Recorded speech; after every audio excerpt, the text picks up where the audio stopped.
สบายดีทุกคนมาคลิปนี้จะพาลงปากเซเนาะอันนี้ก็ฮอดนาปงแล้วเนาะระหว่างการเดินทางเขาก็เลยมีการแวะซื้อ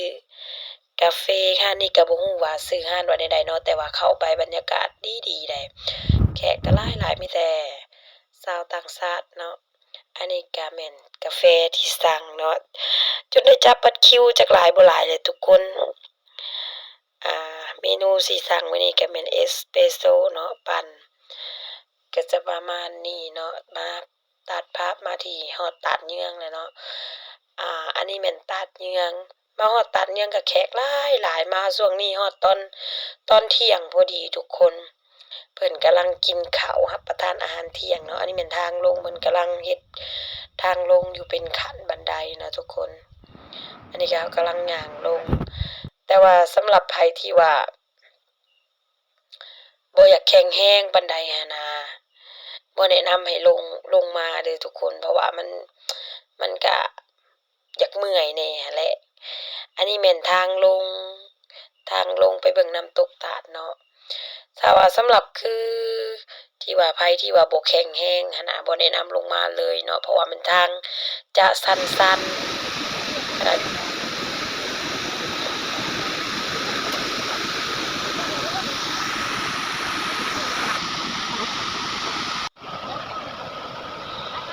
อันนี้ก็จะเป็นภาพเบื้องเทิงน้ำจะไหลไปแล้วก็จะตกลงไปคือรูปงามๆภาพงามๆที่ว่าเห็นน้ำตกตาดนั่นแหละอันนี้จะเป็นเบื้องเทิงของน้ำตกตาดขึ้นมาเบื้องเทิงอันนี้บ่ฮู้ว่ามันเป็นดอกอีหยังทุกคนแต่ว่างามๆก็เลยถ่ายมาให้ทุกคนเบิ่งนำเนาะอันนี้บรรยากาศโอ้ยได้แล้วรูปหนึ่งสวยงามมาต่อจุดชมวิวตัวนี้เลยเนาะบ่ถามก็อย่าทุกคนค่อยบ่ฮู้เลยว่าจุดนี้น่ะเขาฮ้องว่าอิหยังก็บ่ฮู้มีแต่ไปก็ไปเนาะแล้วก็ถ่ายรูป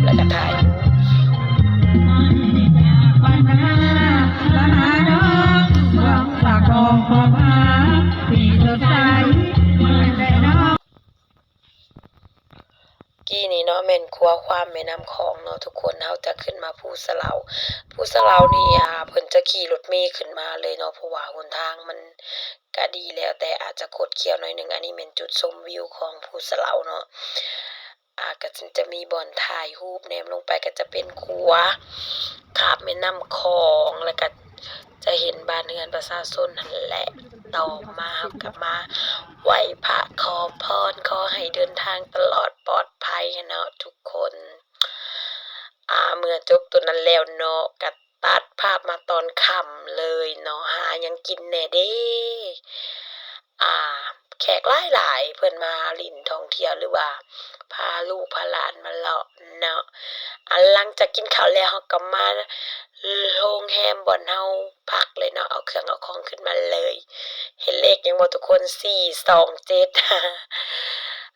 ห้องนอนมื้อนี้ก็จะเลือกเป็น3เตียงนอนเนาะภาพบรรยากาศภายในห้องอันนี้เป็นห้องน้ำเนาะก็จะถ่ายแบบไวๆให้เบิ่งเลยเนาะตรงนี้เนาะเอาละค่ะ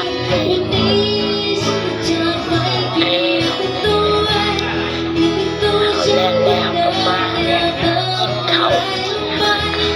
ที่โป๊กสีเลยเนาะบรรยากาศภายในห้างก็โอเคพนักงานดีบริการดีเนาะอันนี้แม่นรูปภาพที่ว่าได้ในมื้อนี้ที่ว่าสวยๆงามๆเนาะทุกคนก็จะประมาณนี้แหละถ้าไผอยากไปก็สามารถไปได้เด้อพาครอบครัวไปเล่นไปเที่ยวเนาะ